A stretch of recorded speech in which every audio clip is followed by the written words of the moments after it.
Hello बच्चों, स्वागत है आप सभी का बायो ज्ञान के एक सुंदर से प्लेटफॉर्म पर। यहाँ बायोलॉजी को पढ़ेंगे सिंपल और इंटरेस्टिंग तरीके से।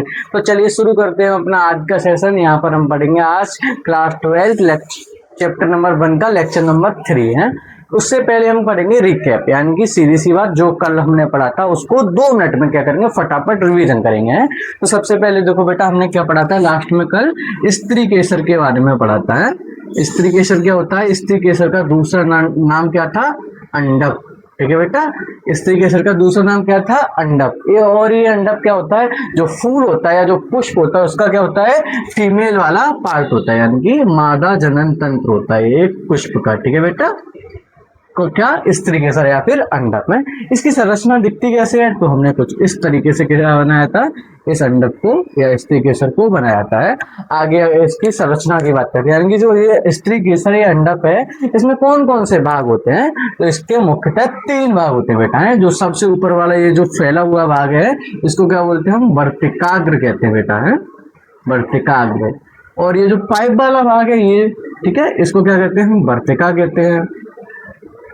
और ये अंतिम ये फूला हुआ गोल भाग होता है, इसको क्या कहते हैं हम? इसको कहते हैं अंडाशय।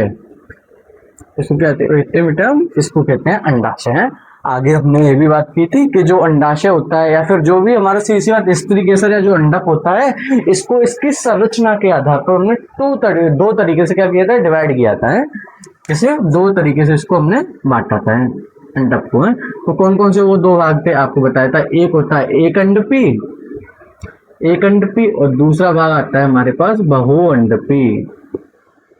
ठीक है, एक अंडपी और बहुअंडपी है। अब क्या है बेटा ये एक अंडपी और क्या है एक बहुअंडपी? सीधी बात है। तो जो अंडक यानी कि ये तुम्हारा जो स्त्री केसर है, ये एक अंडपी है और ये बहुअंडपी है, यानी कि एक अंडक पाया जाएगा तो हम इसको कहेंगे एक अंडपी।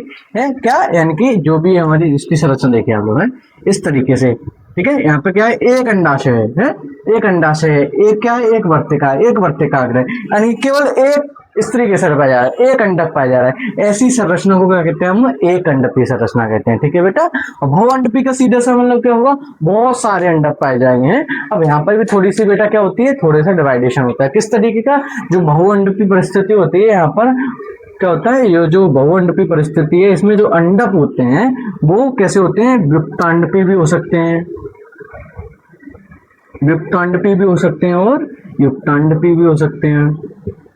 ठीक है, अब क्या है सर ये विक्तांडपी? क्या है सर ये विक्तांडपी? तो बेटा विक्तांडपी का मतलब होता है जो अंडक है वो सीधी बात बहुअंडपी का पार्ट है। तो सीधी बात तो ये हमको पहले समझ आनी चाहिए, इन दोनों पे अंडक तो बहुत सारे पाए जाएंगे। ठीक है, यानी कि विक्तांडपी और युक्तांडपी परिस्थिति है, ये बहुअंडपी का पार्ट है, यानी कि अंडा जो अंडा पे हमारा या जो स्त्री केसर है वो एक से तो ज्यादा पाए जाएंगे, सीधी सी बात है। अब वो विक्तांडपी का मतलब क्या है? ठीक है, युक्त, युक्त का मतलब होता है बेटा अलग अलग, यानी यहाँ पर जो भी अंडाशय पाए जाएंगे वो कैसे पाए जाएंगे? अलग अलग पाए जाएंगे। यानी कि वो है तो पास पास, पर वो कैसे हैं? वो कभी भी एक दूसरे को बिल्कुल जुड़े नहीं होंगे एक दूसरे से। ठीक है बेटा, ठीक है, ये इस तरीके से क्या पाए जाएंगे, यानी कि एक से ज्यादा अंडक पाए जा रहे हैं और कैसे ये अलग अलग है। ठीक है, एक से ज्यादा अंडक पाए जा रहे हो, कैसे ये अलग अलग होते हैं। युक्तांडपी परिस्थिति में क्या होता है, यानी कि एक ही अंडक का होंगे, यानी कि बहुत सारे अंडक है। युक्तांडी परिस्थिति में क्या होगा? बहुत सारे अंडक इकट्ठे हो जाते हैं, तो क्या हुआ? एक ही अंडक, इस परिस्थिति का एक ही अंडक है, इस तरीके से अंडक पाए 3, उनकी तीनों की वर्तिका रेखी में। ठीक है, वर्तिका वर्तिका रेखी में, यानी कि 3 अंडक या 3 से ज्यादा अंडक कुछ भी हो सकता है, यानी कि सीधी सी बात है बहुत सारे अंडक कैसे हो गए? इकट्ठे हो गए हैं, एक साथ युक्त हो गए, एक साथ जुड़ गए हैं। इस परिस्थिति का कहते हैं हम युक्तांडपी परिस्थिति कहते हैं। ठीक है बेटा, अब देखो यहाँ पर क्या पढ़ेंगे, जो देखो आपको इसका एग्जाम्पल भी चाहता है, जो भी वियुक्तांडपी परिस्थिति होती है, यानी कि ऐसे पादप जिसमें अंडक तो एक से ज्यादा पाए जा रहे हैं, वो पर कैसे हैं? अलग अलग हैं। तो ये किसका उदाहरण होता है? एक माइचेलिया नाम के पादप में, माइचेलिया। ठीक है बेटा, एक माइचेलिया नाम का पादप होता है, उसके जो भी अंडाशय होते हैं वो कैसे होते हैं, या फिर उसका जो स्त्री केसर होता है वो बहुत सारे होते हैं, पर वो अलग अलग होते हैं। पर जो युक्तांडपी परिस्थिति ये पाई जाती है गुड़हल में बेटा। ठीक है, ये गुड़हल में, और दूसरा आपको बताया था अफीम। ठीक है, अफीम, इन दोनों में क्या पाई जाती है, युक्तांडपी परिस्थिति पाई जाती है। ठीक है बेटा, यहाँ तक हमने अपनी कल बात कर ली थी। ये क्या हो गया, ये हमारे कल का लेक्चर का एक शॉर्ट रिवीजन हो गया है। अब क्या करेंगे, अब हम आज का टॉपिक नया आगे पढ़ेंगे। तो वहां पर भी क्या पढ़ना है हमको, वहां पर क्या पढ़ेंगे हम, जो अंडाशय है इसके अंदर की संरचनाओं के बारे में आज जानेंगे। ठीक है बेटा, तो जब भी आप हमारी क्लास में आइए तो जो पहला लेक्चर है, लेक्चर नंबर 2 है, उसको जरूर रिवीजन करके तभी लेक्चर 3 में आइए हैं। अब लेक्चर 3 है, जैसे कि आज हमारा हो गया, उसके बाद जब लेक्चर 4 होगा तो आप लेक्चर 3 को पढ़ने के बाद ही लेक्चर 4 में आइए हैं, क्योंकि बेटा ऐसा क्या होता है, कंसेप्ट जो भी है हमारे कंसेप्ट वो अच्छे से क्लियर हो जाएंगे। ठीक है बेटा, तो चलो अब आगे चलते हैं। ठीक है, अब क्या है, जो स्त्री केसर है या जो अंडप है उसकी संरचना के अंदर की बात करेंगे। तो आपको पता ही है क्या है, ये बता लेते हैं फिर से हमें, ये क्या है, ये हमारा स्त्री केसर होता है। इसके 3 भाग है भाई, वर्तिकाग्र, अब तो नाम याद हो जाने चाहिए सबको। ठीक है, वर्तिकाग्र, वर्तिका और अंडाशय, ये फूला हुआ भाग। ठीक है बेटा, अंडाशय है। इसी अंडाशय के अंदर, ठीक है, इसी अंडाशय के अंदर क्या पाया जाता है बेटा, बीजांड पाया जाता है। ठीक है, जैसे पराकोश के अंदर क्या पाया जा रहा था, क्या पाया जा रहा था पराकोश के अंदर, लघु बीजांड धानी पाई जा रही थी है। उसी तरीके से जो ये स्त्री केसर होता है या जो अंडक होता है, इसके अंदर क्या पाया जाता है, बीजांड पाया जाता है। इसको क्या कह रहे हैं बेटा हम, बीजांड, बीजांड। ठीक है, अब देखो बेटा क्या होता है, जो अंडाशय ये क्या करेगा, जब ये फल जब विकसित होगा, यानी जो पौधा है वो अपने आप को विकसित करेगा, बड़ा होगा पौधा, तो इसका जो अंडाशय है यही आगे चलकर क्या बनाता है, फल बनाता है, फ्रूट बनाता है। ठीक है बेटा, जो हम फ्रूट खाते हैं वो क्या होता है, वो एक अंडाशय होता है। ठीक है, और जो बीजांड होता है, अब फल के अंदर ही तो बीज होते हैं, तो वही सेम प्रोसेस यहाँ पर भी होती है। जो अंडाशय है, अंडाशय बाहर वाली संरचना है वो फल बन रही है, और इसके अंदर क्या बीजांड पाया जा रहा है, तो ये जो बीजांड है वो क्या बीज में बदल जाता है। ठीक है बेटा, ये बात को याद रखेंगे। अब देखो एक और चीज यहाँ पे सुन लेंगे, ये जो बीजांड है, ठीक है, ये जो बीजांड है ये यहाँ पर जुड़ा है अंडाशय से। ठीक है, ये जो बीजांड है ये कहाँ पर जुड़ा है, ये इस जगह जुड़ा हुआ है, किससे, अंडाशय से जुड़ा हुआ है। यहाँ पर इस संरचना को, यानी कि बीजांड को और अंडाशय को जोड़ने वाली संरचना क्या कहलाती है बेटा, अपरा कहलाती है, अपरा। ठीक है, माता और भ्रूण, जब बच्चा माँ के गर्भ में होता है, अंदर होता है, तो माता और भ्रूण किससे जुड़े होते हैं, एक पाइप द्वारा, एक कोशिकाओं का जो पाइप होता है उसके द्वारा जुड़ा होता है। उसको क्या कहते हैं हम, क्या कहते हैं, उसको भी हम अपरा कहते हैं, उसको भी हम प्लेसेंटा कहते हैं। सीधी बात, उसी तरीके से क्या होता है, जो भी फल होते हैं या जो भी पेड़ पौधे होते हैं उसके अंदर जो भी स्त्री केसर है, अंडक पाया जाता है, उसको अंडक का भाग यानी अंडाशय, अंडाशय और बीजांड को जोड़ने वाला भाग क्या कहलाता है बेटा, हमारा अपरा कहलाता है। इसको याद रखेंगे। हमको बेसिकली यहाँ पर जो अंदर वाली संरचना है बीजांड है, इसके बारे में पढ़ना है। तो यहाँ पर हमको पढ़ेंगे बीजांड की संरचना, बीजांड की संरचना। ठीक है, तो स्ट्रक्चर ऑफ बीजांड। ठीक है, तो जो बीजांड होता है वो दिखता कैसे, इसमें कौन कौन से भाग होते हैं। ठीक है बेटा, तो बीजांड की संरचना कुछ इस तरीके से हमको दिखाई देती है। ठीक है बेटा, ये अंदर वाली संरचना है, और ये वाला जो भाग है यहाँ पर ये, ठीक है, यही भाग कहाँ पर जुड़ा है, ये अंडर अंडाशय से जुड़ता है। इसको क्या कहते हैं हम बेटा, अपरा कहते हैं, नाम याद रखेंगे, अपरा कहते हैं। अब क्या है, जैसे कि ये एक धागे जैसी संरचना है, आगे जाके यही जो बीजांड का क्या है, तंतु जैसी एक संरचना दिख रही है, यानी कि एक धागा जैसा दिख रहा है। इस संरचना को कहते हैं हम बीजांड व्रंत। ठीक है, बीजांड व्रंत। ठीक है बेटा, इस संरचना को क्या कहते हैं, बीजांड व्रंत कहते हैं। जो धागे जैसी संरचना, यानी कि जो अपरा है, अपरा से ऊपर ही जैसे बढ़ते हैं, ये तंतु धागे जैसी संरचना दिखाई देती है, इसको क्या कहते हैं हम, बीजांड व्रंत कहते हैं बेटा। ठीक है, आगे जाके क्या होता है, ये वाला जो भाग है, ये वाला जो भाग है यहाँ से, ठीक है, इस भाग को कहते हैं हम नाभिका। नाम याद रखेंगे बेटा, क्योंकि इसको हम संरचना पढ़ रहे हैं अभी बीजांड की। ठीक है, इस भाग को क्या कहते हैं हम, नाभिका कहते हैं। अब ये जो भाग क्या है, जो कवर जैसी संरचना है, एक कवर ये, एक कवर ये है, इन दोनों संरचना को क्या कहते हैं हम, बीजांड, बीजावरण भी कह देते हैं, बीजावरण भी कह देते हैं, या फिर बीजांड आवरण भी कह देते हैं। ठीक है बेटा, बीजांड आवरण क्या एक कवर है। ठीक है, इसके अंदर कुछ पाया जाएगा, वो हम आगे धीरे धीरे जब बात करेंगे तब आगे पढ़ेंगे। इसी जो बीजावरण है या फिर बीजांड आवरण है, इसी को हम कह देते हैं अध्यावरण। अध्यावरण। ठीक है बेटा, इसके तीनों नाम है, तीनों नाम को याद रखेंगे। जो कवर जैसी संरचना है इसको बीजावरण कह रहे हैं, या तो इसको बीजांड आवरण कह रहे हैं, या इसको क्या कह रहे हैं, अध्यावरण कह रहे हैं, अध्यावरण कह रहे हैं। और जो ये वाला तंतु जैसा भाग है इसको बीजांड व्रंत कह रहे हैं, उससे ऊपर वाला भाग क्या कहला रहा है, हमारा नाभिका कहला है। ठीक है बेटा, इन चीजों को याद रखेंगे। और लास्ट इंपोर्टेंट भाग है क्या, ये जो संरचना क्या है, ये गेट जैसी संरचना, यानी कि इस जगह से भी ये बंद है, इस जगह से भी बंद है। यहाँ पर एक छिद्र जैसी खुली हुई संरचना दिखाई दे रही है, एक द्वार जैसी संरचना दिखाई दे रही है। इस संरचना को कहते हैं हम बीजांड द्वार, बीजांड का द्वार। ठीक है बेटा, इसको क्या कहते हैं हम, बीजांड द्वार कहते हैं। ये जो संरचना है इनकी, हमारे जो भी नाम है उनको याद रखेंगे। इसमें कितने नाम हो गए बताइए बेटा, 5 नाम, पांचों को 1 2 3 4 5, पांचों नाम को याद रखेंगे, क्योंकि बोर्ड एग्जाम में बहुत बार ये क्वेश्चन आया है कि बीजांड की संरचना का सचित्र वर्णन कीजिए। तो हमको पता होना चाहिए कौन से भाग को हम क्या कहते हैं। बीजांड पाया कहाँ जाता है, कहाँ पाया जाता है बीजांड, स्त्री केसर के अंदर पाया जाता है। स्त्री केसर में कौन सी जगह, अंडाशय में पाया जाता है। इस अंडाशय को और इस बीजांड को जोड़ने का काम कौन सी संरचना करती है, ये अपरा करती है।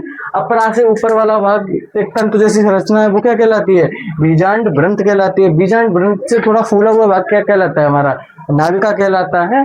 बाकी बाहर के जो आवरण होते हैं, कवरिंग होती है, उसको क्या कहते हैं, मध्यावरण कहते हैं। और एक जो गेट जैसी संरचना है उसको क्या कहते हैं हम, बीजांड द्वार कहते हैं। ठीक है बेटा, इसको आप लोग बना लीजिए, फिर आगे चलते हैं। ठीक है,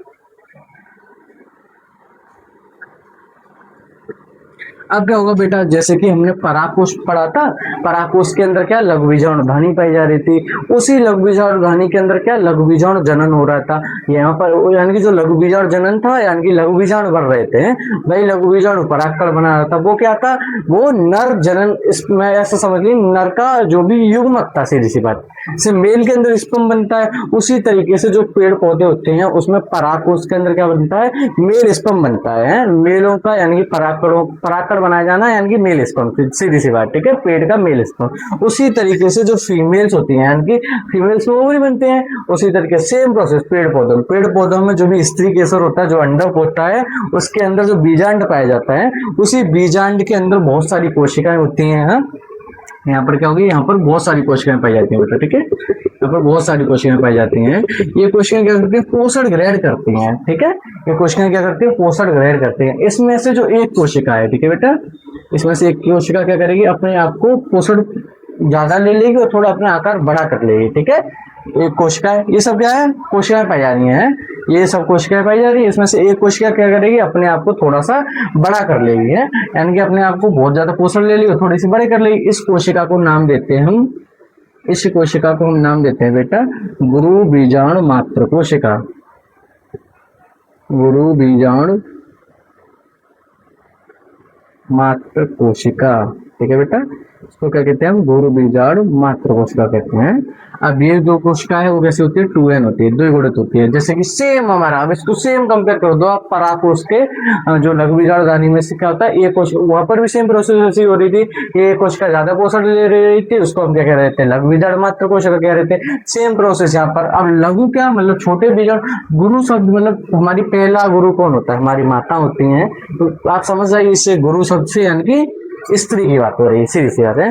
तो जो बीजांड होता है, बीजांड की जो एक कोशिका है वो थोड़ा सा ज्यादा पोषण प्राप्त कर लेती है, वो ज्यादा पोषण प्राप्त कर लेती है, यानी कि अपना आकार बड़ा कर लेती है, और फिर उसी कोशिका को हम क्या नाम दे रहे हैं, गुरु बीजाणु मात्र कोशिका है। और ये कैसी होती है, द्विगुणित होती है। अब इसके अंदर क्या होगा, अर्धसूत्री विभाजन होगा। ठीक है बेटा, इसके अंदर क्या होगा, अर्धसूत्री विभाजन। अर्धसूत्री विभाजन का मतलब गुणसूत्रों की संख्या आदि कर लेना है। तो जो ये हमारी गुरु बीजाणु मात्र कोशिका है वो अर्धसूत्री विभाजन द्वारा क्या करती है, 4 गुरु बीजाणुओं का निर्माण करती है।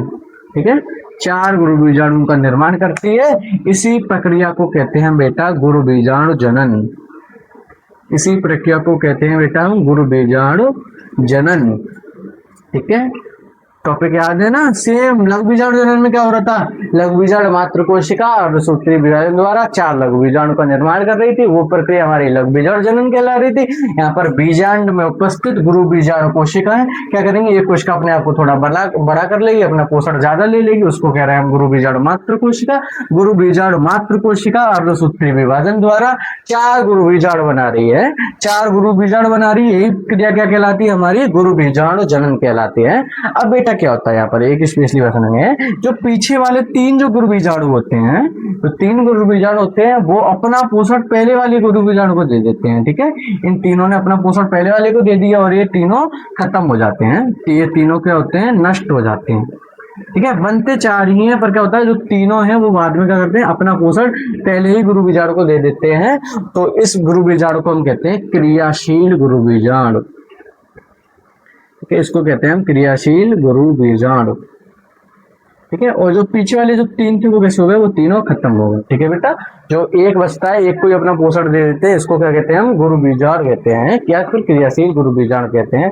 अब ये संरचना क्या चली, अंदर चली। ठीक है बेटा, अब ये जो गुरु बीजाणु है, जो क्रियाशील गुरु बीजाणु है, अब यहाँ पर इंपोर्टेंट चीजें यहाँ से सुनेंगे सब लोग हैं। जो ये हमारा क्रियाशील गुरु बीजाणु है, ये अपने अंदर क्या करेगा, केंद्रक विभाजन करेगा बेटा। ठीक है, एक लगातार केंद्रक विभाजन करता जाएगा। जब ये अपने अंदर केंद्रक विभाजन करेगा, ये तो 1 से 2 केंद्रक बनेंगे। ठीक है, इसमें तो कोई कंफ्यूजन नहीं है, 1 से 2 केंद्रक बने। अब ये फिर से दोबारा केंद्रक, बार बार इसमें क्या हो रहा है, केंद्रक विभाजन होता जाएगा है। तो फिर 2 से क्या होंगे, 4 केंद्रक बन जाएंगे। ठीक है बेटा, 2 से 4 केंद्रक बने हैं, 2 से क्या 4 केंद्रक बने। अब ये 4 केंद्रक फिर से एक और बार केंद्रक विभाजन कर रहे हैं, तो 4 केंद्रक से कितने केंद्रक बन जाएंगे, अब ये पर 8 केंद्रक बन जाएंगे। ठीक है बेटा, ठीक है, इस तरीके से कितने 8 केंद्रक बन गए हैं। अभी 8 केंद्रक क्या होंगे, जब ये 8 केंद्रक बन जाते हैं तो ये जो संरचना है वो अपने स्थानों पर जाने लगती है। यानी कि क्या होगा, अब सुनो बात को, तो ये गुरु बीजाणु हमारे जब लगातार केंद्रक विभाजन करते रहते हैं और 8 गुरु बीजाणु बन जाते हैं, यानी 8 केंद्रक में विभाजित हो जाते हैं। तो ये जो है हमारा, ठीक है, यहाँ पर क्या होता है, ऊपर 3 केंद्रक बन जाते हैं, नीचे 3 केंद्रक आ जाते हैं और 2 केंद्रक आ जाते हैं बीच में। ठीक है, ये कैसे होता है, ये रसायन द्वारा होता है। क्या होता है, जब इसने क्या किया, जो क्रियाशील गुरु बीजाणु था उसमें लगातार केंद्रक विभाजन किया, 1 से 2 केंद्रक, 2 से 4 और 4 से 8 केंद्रक बना लिए हैं। 8 केंद्रक बन जाते हैं, यानी कि 3 केंद्रक ऊपर बन जाते हैं, 3 केंद्रक नीचे आ जाते हैं, 2 केंद्रक रह जाते हैं बीच में। ठीक है, अब क्या होगा, अब होगा यहाँ पर कोशिका विभाजन। ठीक है, अब क्या होगा बेटा, अब होगा यहाँ पर कोशिका विभाजन। ठीक है, अब क्या होगा, यहाँ पर कोशिका विभाजन हुआ है। कोशिका विभाजन होगा यानी कि जो केंद्रक बने, अब इनके तीनों के ऊपर क्या एक एक कोशिका बदलती जाएंगे, ये कैसे कोशिकाओं में बदलते चले जाएंगे, 1 कोशिका, 2 कोशिका, 3 कोशिका। ठीक है, यहाँ पर भी जो भी केंद्रक, इन पर भी कोशिका चढ़ जाएगी और ये यहाँ पर पूरी कोशिका। ठीक है बेटा, ये परिस्थिति बन जाती है, ये संरचना बन जाती है। इस संरचना को कहते हैं हम भ्रूण कोश। भ्रूण कोश, ठीक है बेटा, ये इम्पोर्टेंट चीज है। क्या है, ये भ्रूण कोश है। ठीक है, फिर से बताना, देखो सुनो बात को, क्या होता है, जो भी हमारा अंडाशय होता है या फिर जो भी स्त्री केसर होता है, उसके अंदर बीजांड पाया जाता है। और जो बीजांड है और जो भी हमारा स्त्री केसर या जो अंडाशय है, बीजांड और स्त्री केसर या अंडाशय को जोड़ने वाली संरचना क्या हमारी अपरा कहलाती है। बीजांड के अंदर अध्यावरण पाए जाते हैं बाहर की ओर, और अपरा से ऊपर का भाग हमारा बीजांड ग्रंथ कहलाता है, बीजांड ग्रंथ से ऊपर वाला भाग हमारा निभाग कहलाता है, और अंदर जो अंदर जाने के लिए एक द्वार होता है, इसको कहते हैं बीजांड द्वार। इसके अंदर क्या बहुत सारी कोशिकाएं पाई जाती हैं, गुरु बीजाणु कोशिकाएं पाई जाती हैं। वो गुरु बीजाणु कोशिकाएं क्या करती हैं, उसमें से एक कोशिका बहुत सारा पोषण ले लेती है और अपने आप को बड़ा कर लेती है। अपने आप को बड़ा कर लेती है, उसी कोशिका को हम नाम दे देते हैं गुरु बीजाणु मात्र कोशिका। वो कोशिका होती है द्विगुणित। ठीक है, अब ये जो गुरु बीजाणु मात्र कोशिका है वो अर्धसूत्री विभाजन द्वारा 4 गुरु बीजाणु का निर्माण करती है। ये क्रिया क्या कहलाती है, हमारी गुरु बीजाणु जनन कहलाती है। और उन 4 गुरु बीजाणुओं में से जो 3 गुरु बीजाणु है वो अपना पोषण एक गुरु बीजाणु को ही दे देते हैं और तीनों खत्म हो जाते हैं। और जिसको पोषण मिल जाता है तीनों का, उस गुरु बीजाणु कहते हैं हम क्रियाशील गुरु बीजाणु। ठीक है बेटा, अब जो क्रियाशील गुरु बीजाणु है वो अपने अंदर क्या करता है, केंद्रक विभाजन करता है। 1 से 2 केंद्रक, 2 से 4 केंद्रक, 4 से 8 केंद्रक बन जाते हैं। जैसे 8 केंद्रक बनते हैं तब क्या होता है, कोशिका विभाजन होता है। प्रत्येक केंद्रक के ऊपर क्या चढ़ जाती है, कोशिका भित्ति चढ़ जाती है। ठीक है बेटा, और इसी संरचना को क्या कहते हैं, हम भ्रूण कोश कहते हैं। ठीक है, इसी संरचना को क्या कह रहे हैं, हम भ्रूण कोश कह रहे हैं। ठीक है, और जो भ्रूण कोश है ये क्या है, एक मादा युग्मकोद भिद होती है, मादा युग्मकोद भिद। ठीक है बेटा, इसको क्या कहते हैं, मादा युग्मकोद भिद कहते हैं। ठीक है, अब ये हमारी यहाँ तक समझ में आया। अब इसको रेज करें, अब नोट कर लिया हुआ है, चलो इसको रेज करते हैं। ठीक है, बेटा टॉपिक को थोड़ा डिटेल टॉपिक है, ये थियोरिटिकली ज्यादा है। जब तक इसको डायग्राम से नहीं समझोगे तब तक टॉपिक समझ में नहीं आएगा बेटा।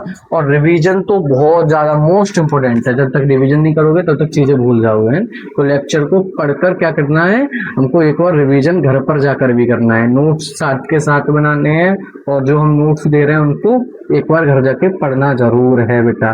केवल लिखने से, लिख लिख कर पोथियां इकट्ठी करने से कुछ नहीं होने वाला। जब तक रिवीजन नहीं करोगे, revision is the most important, ठीक है। जब तक रिवीजन नहीं करोगे तब तक चीजें याद नहीं रहेंगी बेटा, है। तो क्या हुआ, ये जो संरचना बनी थी, यानी कि एक जो हमारा क्रियाशील ग्रुप विजार्ड था उसने लगातार क्या किया था, केंद्रक विभाजन किया था, अंत्यवार कोश का विभाजन हुआ, तो ये संरचना बनी। इसको कह रहे हैं भ्रूण कोश, ठीक है। इसी भ्रूण कोश को कहते हैं मादा युग्म कोश देते हैं। अब क्या होता है, जो ऊपर वाली 3 कोशिकाएं, ठीक है, अब इनके नाम देंगे हम, ठीक है। तो ऊपर वाली तीनों कोशिकाएं, इन तीनों कोशिकाओं को कहते हैं हम प्रतिव्यासांत। तो ऊपर वाली तीनों कोशिकाएं हैं, इनको कहते हैं हम प्रतिव्यासांत, ठीक है। ऊपर वाली तीनों कोशिकाओं को कहते हैं प्रतिव्यासांत कोशिका, ठीक है। ये क्या है, तीनों हमारी प्रतिव्यासांत कोशिका है। नीचे वाली जो साइड वाली 2 कोशिकाएं, ये जो साइड वाली कोशिकाएं, इनको कहते हैं हम सहायक कोशिका, ठीक है बेटा। इनको कहते हैं हम सहायक कोशिका, साइड वाली, ठीक है। तो बीच वाली कोशिका होती है तो थोड़ी सी कैसे होती है, थोड़ी सी बड़ी होती है। बीच वाली कोशिका कैसे होती है, थोड़ी सी बड़ी होती है, और इस कोशिका को कहते हैं हम अंड कोशिका, ठीक है। इस कोशिका को कहते हैं हम अंड कोशिका, ठीक है बेटा। ऊपर वाली तीनों कोशिकाएं प्रतिव्यासांत कोशिकाएं, ठीक है, तीनों का नाम प्रतिव्यासांत है। नीचे की जो साइड वाली जो कोशिकाएं हैं उसको कह रहे हैं हम सहायक कोशिका। जो बीच वाली थोड़ी सी बड़ी कोशिका होती है उसको कह रहे हैं हम अंड कोशिका है। जब इन तीनों को एक साथ बोलते हैं, यानी कि अंड कोशिका, सहायक कोशिका, ये तीनों साथ मिल जाती है, ये संरचना कहलाती है हमारी अंड उपकरण, ठीक है। अंड उपकरण, या फिर इसको बोलते हैं अंड समुच्चय, ठीक है। क्या है, अंड उपकरण या फिर अंड समुच्चय। ये चीज इंपोर्टेंट है बेटा, याद रखेंगे, ठीक है। ऊपर वाली तीनों कोशिकाएं प्रतिव्यासांत कोशिकाएं, नीचे की दोनों साइड वाली कोशिकाएं सहायक कोशिकाएं, बीच वाली अंड कोशिकाएं। ये तीनों को एक साथ बोलते हैं हम क्या, अंड उपकरण या फिर अंड समुच्चय, ठीक है। जो बीच वाले जो क्या होते हैं ये, ठीक है, ये जो संरचना है इसको कहते हैं हम ध्रुवीय केंद्रक। यहाँ पर 2 केंद्रक है बेटा, है, और दोनों केंद्रक एक ही कोशिका के अंदर है, ठीक है। दोनों केंद्र क्या है, एक ही कोशिका के अंदर है, तो इन केंद्र को कहते हैं हम ध्रुवीय केंद्रक, ठीक है। बीच में पोलर न्यूक्लियस, ध्रुवीय केंद्रक है। और ये वाली जो कोशिका है इसको कहते हैं हम केंद्रीय कोशिका या ध्रुवीय कोशिका, केंद्रीय या ध्रुवीय कोशिका, ठीक है बेटा, केंद्रीय या फिर ध्रुवीय कोशिका, ठीक है बेटा। अब यहाँ पर क्या हुआ हमारे पास, आप लोग बता सकते हैं यहाँ पर कितनी कोशिका और कितने केंद्रक हैं? केंद्र कितने हैं? 3 ऊपर केंद्रक, 3 नीचे केंद्रक, 2 बीच में केंद्रक। कितने केंद्रक हैं? 8 केंद्रक हैं, ठीक है बेटा। क्या है? 8 केंद्रक, ठीक है, 8 है क्या केंद्रक। कोशिकाएं कितनी हैं? 7 कोशिकाएं हैं। देखो 3 केंद्रक 3 कोशिकाएं, 3 केंद्रक 3 कोशिकाएं, ये 2 केंद्रक क्या है, एक ही कोशिका के अंदर है। यहाँ पर क्या 7 कोशिकाएं हैं, ठीक है। तो अगर हमसे पूछा जाए आवृत बीजी, यानी कि आवृत बीजी क्या, ऐसे पेड़ पौधे जिसके अंदर पुष्प आता है, या फिर ऐसे, या फिर बोले एंजियोस्पर्म, ठीक है। आवृत बीजी या एंजियोस्पर्म की बात है ना। और एंजियोस्पर्म को क्या करें हम, पुष्पी पादप कह रहे हैं, क्योंकि एंजियोस्पर्म ही ऐसे पहले पेड़ पौधे थे जिनके अंदर क्या आ रहा था, पुष्प आ रहा था, है। तो बात को याद रखेंगे, क्या ऐसे एंजियोस्पर्म, जिस सीधी सी बात ये रखो आप याद कि एंजियोस्पर्म, जितने भी एंजियोस्पर्म होते हैं उनका जो भ्रूण कोश होता है वो कैसा होता है, 8 केंद्रकीय और 7 कोशिकीय अवस्था होता है। पेपर में बहुत बार पूछा जाने वाला क्वेश्चन है। पेपर में बोलते हैं कि आवृत बीजीय पादपों का भ्रूण कोश का सचित्र वर्णन करो, है। तो और एक कभी कभार ये भी पूछे आवृत बीजी पेड़ पौधों की जो संरचना है वो कैसी होती है, तो कैसी होती है, 8 केंद्रकीय होती है, 7 कोशिकीय होती है, यानी कि 8 केंद्रक पाए जाते हैं भ्रूण कोश में और 7 कोशिकाएं पाई जाती हैं, ठीक है बेटा। इस चीज को इंपोर्टेंट है, ये चीज याद रखेंगे आप सब लोग, ठीक है। यानी कि जो आवृत बीजी पेड़ पौधे होते हैं उसमें क्या है, उसके जो भ्रूण कोश में क्या 8 केंद्रक हैं और 7 कोशिकाएं पाई जाती हैं, ठीक है। इस चीज को याद रखेंगे। एक और फिर से रिपीट करें बेटा, थोड़ा ऐसा टॉपिक है, थोड़ा चीज़ों को समझने वाला टॉपिक है, थोड़ा डिफिकल्ट तो है, पर आप अगर कंसिस्टेंसी बनाए रखेंगे, ध्यान से सुनेंगे चीज़ों को, लेक्चर पर डे लेंगे तो चीज़ें लगातार समझ में आती रहेंगी। तो देखो एक बार फिर से सुन लीजिए 2 मिनट में। तो हमने क्या किया, सबसे पहले हमने आज पढ़ा कि जो भी हमारा स्त्री केसर होता है उसके अंदर अंडाशय होता है, अंडाशय के अंदर बीजांड पाया जाता है। उस बीजांड की जो कोशिकाएं हैं उसको कहते हैं गुरु बीजांड कोशिकाएं। उसमें से क्या एक कोशिका ज्यादा पोषण ले रही है, उसको हम कह रहे हैं गुरु बीजांड मात्र कोशिका। वही गुरु बीजांड मात्र कोशिका अर्धसूत्रीय विभाजन द्वारा 4 गुरु बीजाणु बनाती है। 4 गुरु बीजाणु बनाती है, ये प्रक्रिया क्या कहलाती है, हमारी गुरु बीजाणु जनन कहलाती है। उसमें से जो 4 गुरु बीजाणु होते हैं उसमें से 3 गुरु बीजाणु क्या करते हैं, अपना पोषण एक गुरु बीजाणु को दे देते हैं और 3 खत्म हो जाते हैं। जो गुरु बीजाणु बच जाता है उसको कहते हैं क्रियाशील गुरु बीजाणु। वही क्रियाशील गुरु बीजाणु लगातार केंद्रक विभाजन करता है और अपने अंदर 8 केंद्रक बना लेता है। यानी जो क्रियाशील गुरु बीजाणु था वो लगातार केंद्रक विभाजन करके अपने अंदर 8 केंद्रक बना लेता है। अंतिम बार में क्या होता है, कोशिका विभाजन होता है और ये वाली अवस्था बन जाती है। ये वाली अवस्था यानी कि 8 केंद्र की 7 कोश की अवस्था बन जाती है। इसको क्या कहते हैं, हम भ्रूण कोश कहते हैं। और ये हम किसके अंतर्गत पढ़ रहे हैं, पुष्पी पादुकों के अंतर्गत। पुष्पी पादुकों का दूसरा नाम क्या था, एंजियोस्पर्म या फिर आवृत बीजी है, या फिर बोले पुष्पी पादप। तो पुष्पी पादपों के अंदर जो भ्रूण कोश होता है वो कैसा होता है, 8 केंद्र की 7 कोश की। ठीक है, इस बात को आप लोग याद रखेंगे कि जो भी पुष्पीय पादप है उसका जो भ्रूण कोश है वो कैसा होता है। ठीक है, ये हुआ आज का हमारा स्त्री केसर वाला टॉपिक कंप्लीट है। अब हमको थोड़ी सी डिटेल में पढ़नी है। हमको लगता है कि आज का टॉपिक ज्यादा नहीं पढ़ाना चाहिए आप लोगों को, है क्योंकि थोड़ा कंसेप्चुअल टॉपिक है। जब तक इसको समझोगे नहीं तब तक आगे की चीजें नहीं समझ में आएंगे। तो बेटा क्या करेंगे सब लोग, ठीक है, सब लोग जितने भी लेक्चर पढ़ा दिए हैं तो अगर सही से अच्छे से समझ में आ गए तो पुराने लेक्चर को 2x स्पीड पर देख सकते हैं, और आज का लेक्चर जो भी पढ़ा है इसको दोबारा देखेंगे। सब लोग इसको दोबारा देखेंगे, दोबारा सही से सुनेंगे, सर ने पहले क्या बताया, चीजों को कनेक्ट करेंगे पुरानी चीजों से। मैं आता हूँ जब भी तुमको रिकैप में तुरंत 2 मिनट में तुमको पूरा लेक्चर रिवीजन कराता हूँ। फिर भी आप लोग क्या करेंगे, नोट्स बनाएंगे साथ के साथ और इसको लेक्चर को, आज पूरे लेक्चर को दोबारा रिपीट करेंगे। ठीक है बेटा, तो आज हम इतना ही पढ़ेंगे। तो देखो, हाँ कल एक कमेंट भी आया था कि एक बच्चा बोल रहा था कि सर बहुत सारे लोग हैं क्या, जब भी हम कोई अच्छा काम करते हैं या फिर हमसे कोई काम नहीं हो रहा होता है तो हमारे दोस्त हमारा साथ नहीं देते हैं, हमारा साथ छोड़ते चले जाते हैं। तो बेटा कुछ 2 लाइनें मैं उनके लिए बोलना चाहूंगा कि मेरा बुरा वक्त देखकर साथ छोड़ रहे हैं कुछ लोग। याद रखना मित्र, हम संघर्ष की राह पर हैं, अर्थी पर नहीं जो लौट कर नहीं आए हैं। बाकी आप लोग पढ़ते रहिए, इन लोगों से इग्नोर कीजिए उनकी बातों को। मेरे साथ भी होता है, मुझे पता है आप सबके साथ होता है ऐसा है। तो उन लोगों की बातों को इग्नोर करते हुए पढ़ते रहिए, मन लगाकर पढ़िए। और बोर्ड एग्जाम में इस बार हमको बायोलॉजी में 95+ नंबर लाने हैं। ठीक है बेटा, तो कोशिश करेंगे, पढ़ाई करेंगे जबरदस्त। मस्त रहिए, स्वस्थ रहिए, बिंदास।